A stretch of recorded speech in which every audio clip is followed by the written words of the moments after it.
Você pode curar sua vida. Louise Hay. Audiobook. Quarta parte. Capítulo 16. Minha história. Somos todos um. Conte-me alguma coisa sobre sua infância, sem se estender muito. Já pedi isso a muitos clientes meus. Não preciso ouvir todos os detalhes, mas quero ter um panorama geral de suas origens. Se tiverem problemas agora, os padrões que os criaram foram formados muito tempo atrás. Quando eu era uma menininha de 18 meses, meus pais se divorciaram. Não tenho lembranças do fato. O que me lembro com horror é minha mãe ter ido trabalhar como empregada doméstica, dormindo no serviço e sendo obrigada a me deixar com outra família. Segundo contam, chorei por 3 semanas seguidas. As pessoas que cuidavam de mim não conseguiram suportar isso e minha mãe se viu forçada a me pegar de volta e fazer outros arranjos. Hoje em dia, admiro o modo como ela conseguiu ser pai e mãe para mim. Na época, porém, tudo o que eu sabia e que tinha importância para mim era que eu não estava recebendo a mesma atenção carinhosa que tinha antes. Nunca fui capaz de determinar se minha mãe amava meu padrasto ou se só se casou com ele para arrumar um lar para nós duas. Todavia, não foi uma boa decisão. Esse homem fora criado na Europa, num sombrio lar alemão, onde reinava a brutalidade, e não teve a oportunidade de aprender outro modo de lidar com uma família. Minha mãe ficou grávida de minha irmã, e então, nos anos 30, a Grande Depressão caiu sobre nós, e nós 3 nos encontramos presas num lar cheio de violência. Eu tinha 5 anos de idade. Para piorar o quadro, foi mais ou menos nessa época que um vizinho, um velho bêbado, como me recordo, me estuprou. O exame médico ainda está vívido em minha mente, como está também o julgamento em que fui a estrela do caso. O homem foi condenado a 15 anos de prisão.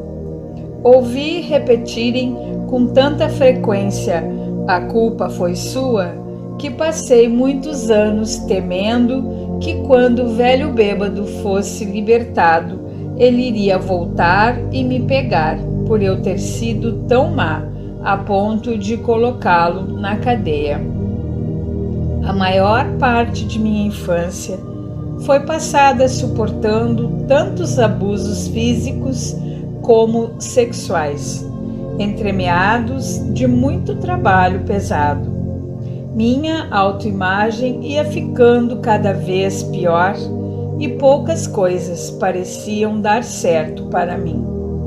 Passei a expressar esse padrão no mundo exterior. Ocorreu um incidente quando eu estava no 4º grau que mostra bem como era minha vida na época. Houve uma festa na escola com muitos bolos para as crianças. A maioria dos meus colegas era de famílias de classe média. Eu me vestia mal. Meus cabelos pareciam cortados com uma tigela. Estava sempre com os mesmos sapatos fechados e tinha um cheiro forte por causa do alho cru que era obrigada a comer todos os dias para espantar os vermes. Nunca comíamos bolo em casa, pois não podíamos nos dar a esse luxo. Uma velha vizinha me dava 10 centavos por semana e $1 no Natal e no meu aniversário. Os 10 centavos iam para o orçamento familiar e o restante era usado para comprar minhas roupas de baixo para o ano inteiro em lojas baratas. Bem, naquele dia estava havendo a festa na escola e havia tanto bolo que, enquanto estavam cortando e servindo, algumas das crianças que podiam comer bolo todos os dias estavam ganhando 2 até 3 pedaços. Quando finalmente chegou a minha vez, e claro, eu era a última da fila, não havia mais bolo, nem ao menos uma fatia. Entendo claramente agora que foi minha crença já confirmada de que eu era indigna e não merecia nada que me colocou no fim da fila, sem nenhum pedacinho de bolo. Foi o meu padrão. Eles estavam apenas refletindo minhas crenças. Quando eu estava com 15 anos, resolvi que não podia mais aguentar abusos sexuais e fugi de casa e da escola. O emprego que arranjei como garçonete me pareceu muito mais fácil do que o trabalho pesado que tinha de fazer em casa. Estando faminta de amor e afeto e tendo a menor possível das autoestimas, de bom grado eu dava meu corpo a qualquer homem que fosse gentil comigo. E logo depois de completar 16 anos, dei à luz uma menina. Sabia que seria impossível ficar com ela e lhe arranjei um lar bom e amoroso. Encontrei um casal sem filhos, ansioso por adotar um bebê. Fiquei morando na casa deles nos últimos 4 meses de gestação e quando fui para o hospital tive a menina já em nome deles. Assim, nunca experimentei as alegrias da maternidade, só a perda, a culpa e a vergonha. Na época, tudo aquilo era só um período vergonhoso que deveria ser esquecido o mais rápido possível. De minha filha, só me recordo dos artérios muito grandes, incomuns, como os meus. Se um dia nos encontrarmos, saberei quem ela é, por causa deles. Saí daquela casa quando minha filhinha estava com 5 dias de vida e voltei para procurar minha mãe, que continuava uma vítima. Venha, eu lhe disse, você não precisa mais suportar isto. Vou tirá-la daqui. Ela me acompanhou, deixando para trás minha irmãzinha de 10 anos, que sempre fora a queridinha do papai. Depois de ajudar minha mãe a conseguir emprego de doméstica num pequeno hotel e acomodá-la num apartamento onde podia viver livre e com algum conforto, considerei terminadas minhas obrigações. Parti para Chicago com uma amiga para passar um mês naquela cidade e só voltei depois de 30 anos. Naquela época, a violência que experimentei quando criança, combinada com o sentimento de não ter nenhum valor que desenvolvi ao longo dos anos, atraíam para minha vida homens que me maltratavam e frequentemente me agrediam. Eu poderia ter passado o resto de minha vida menosprezando os homens e provavelmente ainda estaria tendo as mesmas experiências.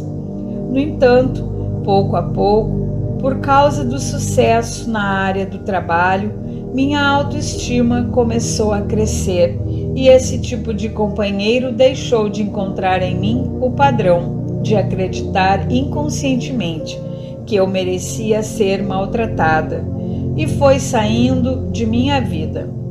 Não desculpo o seu comportamento, mas sei que se não fosse por causa do meu modelo, eles nunca teriam sido atraídos para mim.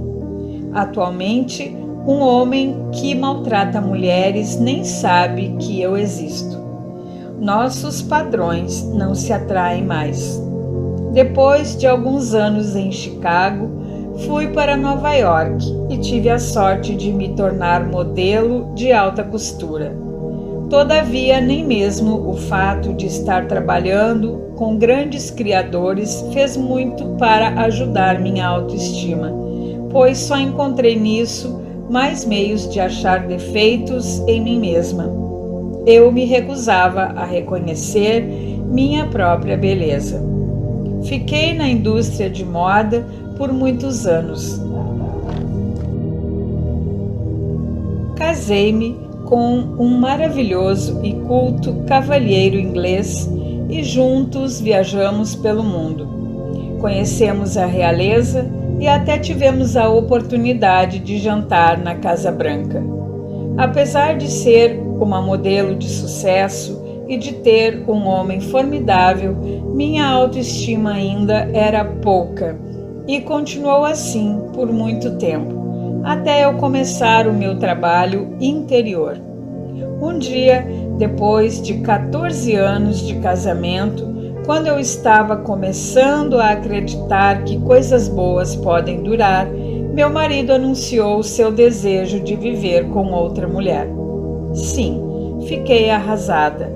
Todavia, o tempo passa e eu continuei vivendo. A uma certa altura, pude sentir que estava havendo uma mudança em minha vida. E numa primavera, um numerologista confirmou essa sensação, dizendo-me que no outono surgiria um pequeno evento que modificaria toda a minha existência.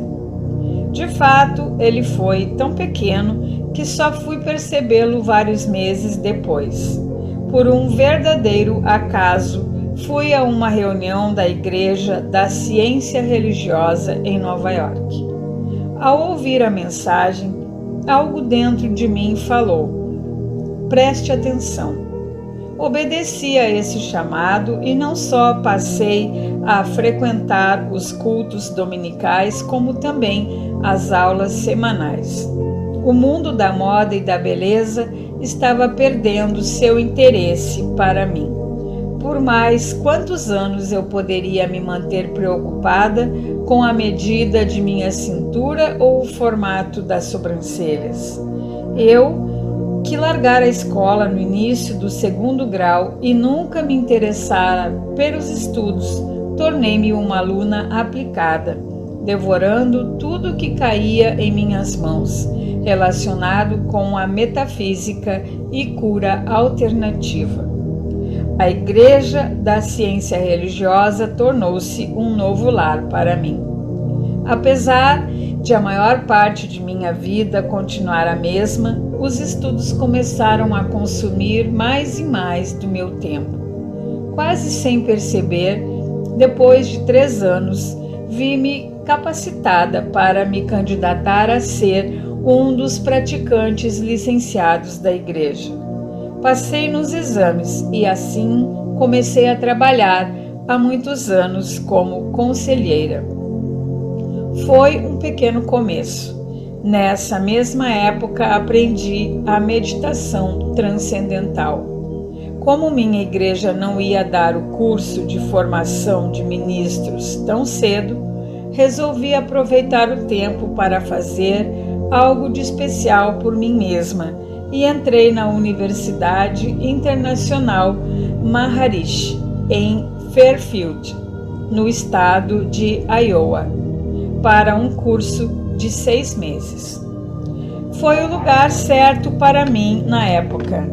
A cada segunda-feira começávamos um novo tema, coisas das quais eu só ouvira falar, como biologia, química e até mesmo a teoria da relatividade. Nos sábados éramos submetidos a um teste e tínhamos o domingo livre. Na universidade não havia nenhuma das distrações tão típicas de minha vida em Nova York. Terminado o jantar, todos voltávamos para os quartos e ficávamos estudando. Eu era a aluna mais velha do campus, mas adorei cada momento que passei nele. Fumo, bebidas e drogas eram proibidos e meditávamos 4 vezes ao dia.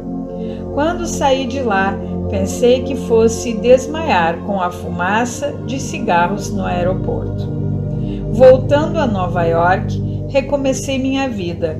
Logo eu estava fazendo o curso de treinamento de ministros de minha igreja e me tornei muito ativa no seu trabalho e nas suas atividades sociais.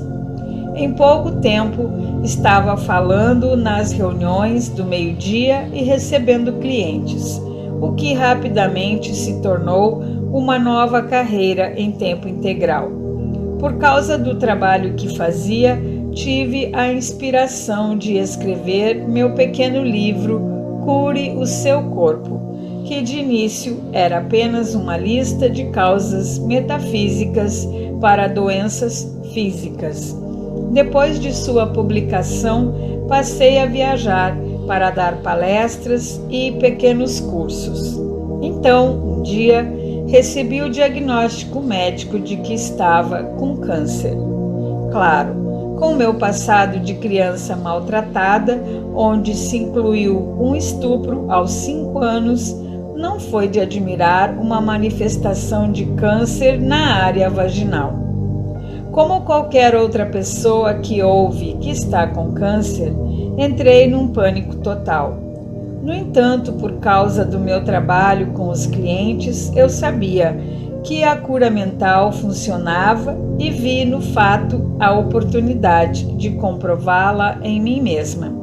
Afinal, eu escrevera o livro sobre padrões mentais e sabia que o câncer é uma doença causada por um profundo ressentimento que é abrigado por um longo tempo até que ele literalmente começa a comer o corpo. Eu, até então, me recusara a estar disposta a dissolver toda a raiva e ressentimento que tinha deles por causa de minha infância sofrida.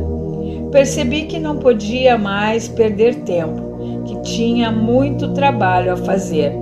A palavra incurável, que é tão assustadora para muitos, significa para mim que essa condição em particular não pode ser curada por meios externos e que precisamos ir para o interior e encontrar a cura. Se eu fizesse uma operação sem me livrar dos padrões mentais que haviam dado origem à doença, os médicos continuariam cortando Louise até não restar mais nada dela. Não gostei da ideia. Se eu fosse operada para retirar o tecido canceroso e ao mesmo tempo desprendesse o padrão mental que estava causando câncer, ele não voltaria mais. Quando esse mal ou qualquer outra doença volta, creio que não é porque eles não tiraram tudo, mas sim porque o paciente não fez mudanças mentais. Assim, ele só recria a mesma enfermidade, talvez numa parte diferente do corpo. Eu também acreditava que se conseguisse me livrar do padrão mental que criara o câncer, nem mesmo precisaria da operação. Assim, barganhei com os médicos para conseguir algum tempo e eles, de má vontade, me deram 3 meses de prazo. Meu argumento foi o de que eu não tinha dinheiro para a cirurgia. Imediatamente assumi a responsabilidade pela minha própria cura. Li e investiguei tudo o que pude encontrar sobre métodos alternativos que poderiam me ajudar no processo. Fui a várias lojas de produtos naturais e comprei todos os livros que tinham sobre o câncer. Procurei a biblioteca pública e li mais ainda. Informei-me sobre a reflexologia nas solas dos pés e a terapia do cólon e achei que algumas seriam benéficas para mim. Eu parecia estar sendo levada para as pessoas certas. Depois de ler sobre a reflexologia, interessei-me em encontrar um terapeuta. Nessa ocasião, fui a uma palestra e, apesar de sempre procurar me sentar nas primeiras filas, naquela noite senti-me compelida a ficar no fundo da plateia. Pouco depois, um homem veio sentar-se ao meu lado e, adivinhe só, ele era um reflexologista que atendia na casa dos clientes. Fui tratada 3 vezes por semana durante 2 meses e recebi uma grande ajuda. Eu sabia também que precisava me amar muito mais. Muito pouco amor fora demonstrado em minha infância e ninguém jamais me ensinara a me sentir bem comigo mesma. Eu adotara as atitudes dos meus familiares, que estavam sempre implicando comigo e me criticando, e elas haviam se tornado uma segunda natureza para mim. Através do meu trabalho na igreja, eu me conscientizara de que era certo e até essencial eu me amar e me aprovar. No entanto, ficava adiando, exatamente como acontece com aquela dieta que sempre dizemos que vamos começar amanhã. Porém, não dava mais para eu procrastinar. De início foi muito difícil ficar diante do espelho e dizer coisas como: Louise, eu te amo. Amo de verdade. Todavia, persistindo, descobri que eu não estava mais me diminuindo em certas situações como fazia no passado, o que me mostrou que eu estava progredindo com o exercício do espelho e outros. O mais importante era eu me livrar dos padrões de ressentimento que abrigava desde a infância. Era imperativo para mim desprender do meu interior todas as acusações. Sim, eu tivera uma infância difícil, cheia de maus tratos, sexuais, físicos e mentais. No entanto, isso acontecera havia muito tempo e não podia ser desculpa para o modo como eu estava me tratando. Afinal, eu estava literalmente comendo meu corpo com um crescimento canceroso porque não havia perdoado. Chegara a hora de eu ir além dos incidentes em si e começar a compreender que tipo de experiências poderiam ter criado pessoas capazes de tratar uma criança daquela maneira. Com a ajuda de um bom terapeuta, expressei toda a velha e represada raiva, socando almofadas e gritando de ódio, o que me fez sentir muito mais limpa. Em seguida, comecei a juntar os pedacinhos de histórias que meus pais haviam me contado sobre suas infâncias e consegui ver um quadro maior de suas vidas.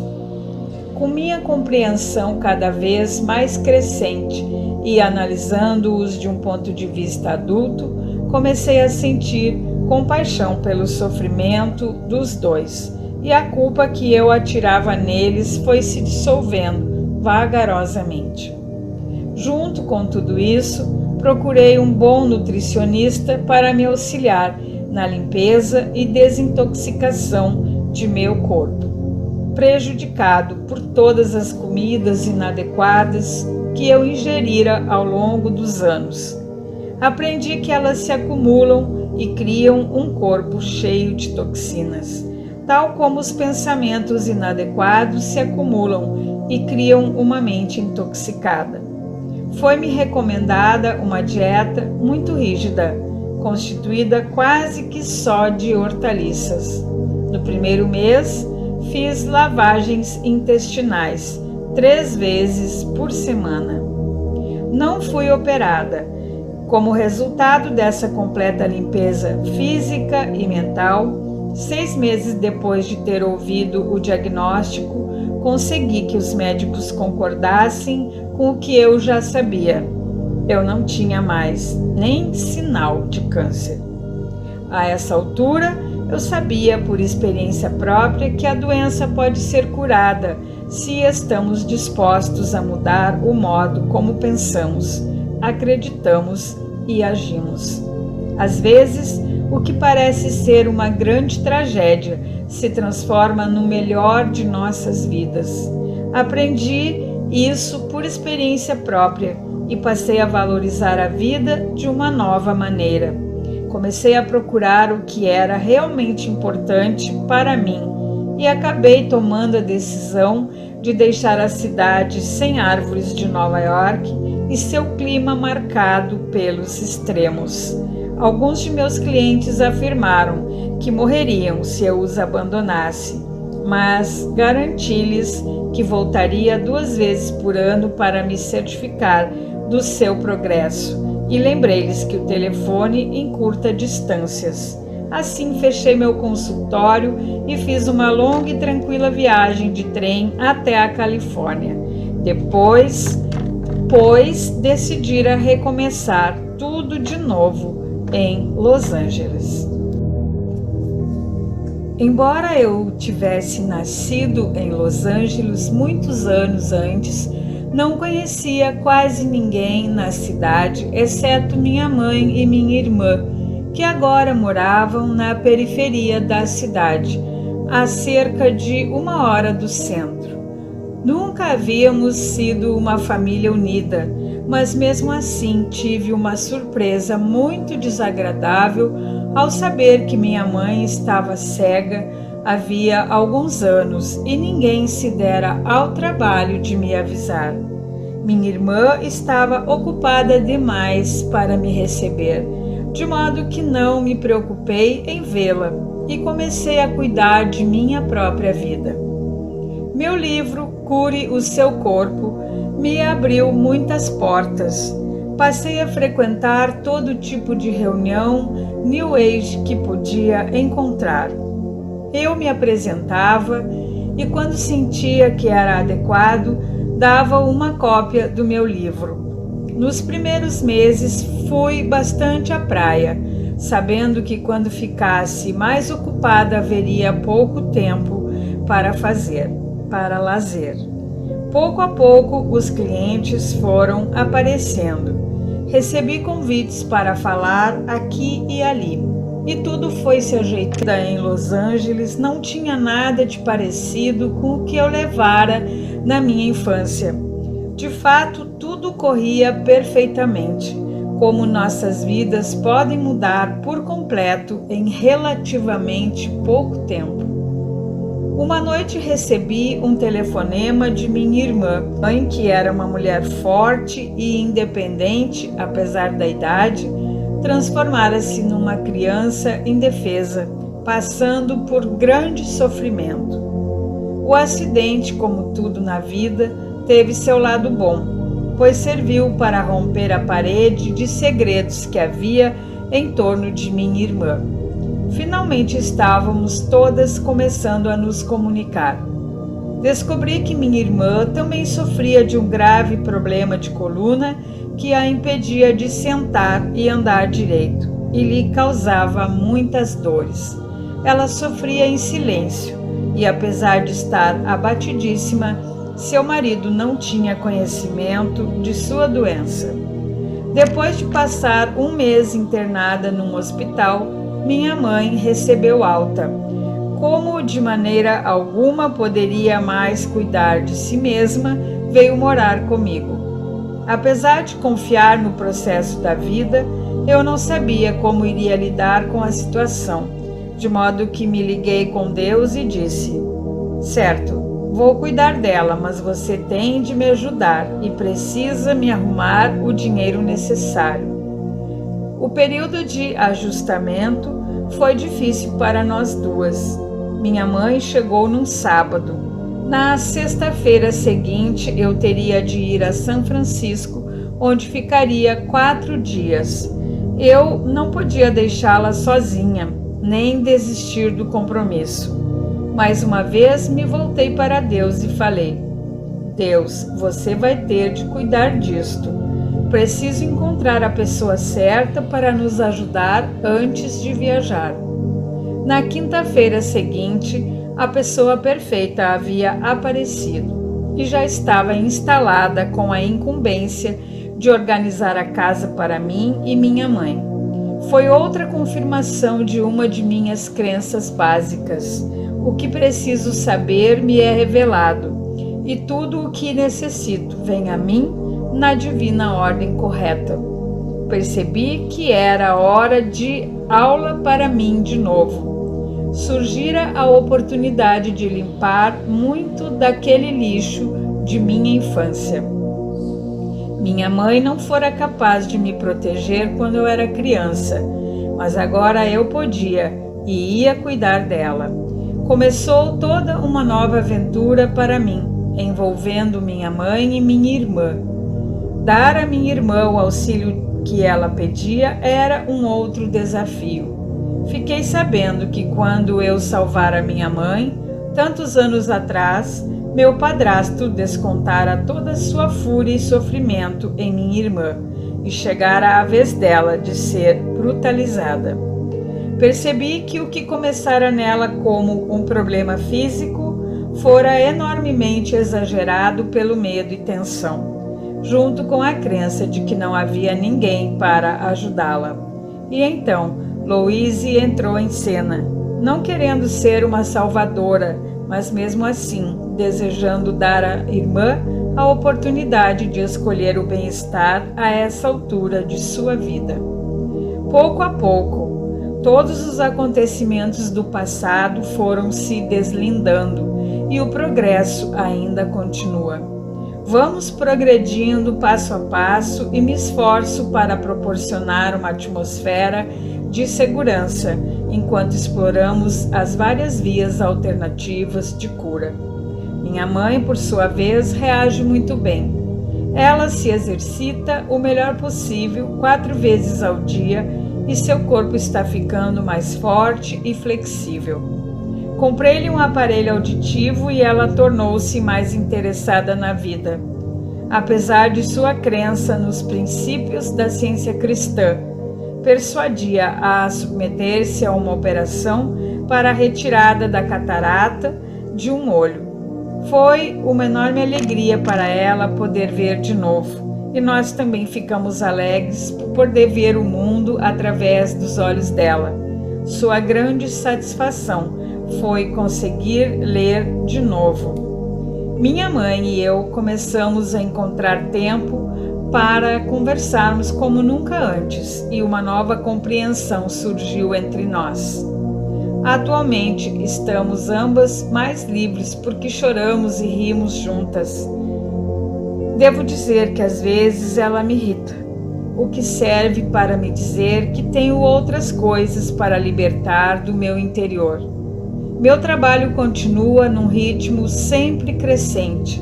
O número de funcionários que trabalham comigo aumentou sob a direção do meu gerente de pessoal, Charlie Jerk. Agora temos um centro com cursos e um programa para internos. É assim que está minha vida atualmente, no outono de 1984. Na infinidade da vida onde estou, tudo é perfeito, pleno e completo. Cada um de nós, eu inclusive, experimenta a riqueza e plenitude da vida de maneiras para nós significativas. Agora olho para o passado com amor e escolho aprender com as velhas experiências. Não existe nem o certo nem o errado, nem o bem nem o mal. O passado está terminado, existe apenas a experiência do momento. Eu me amo por ter me trazido por entre esse passado até o presente.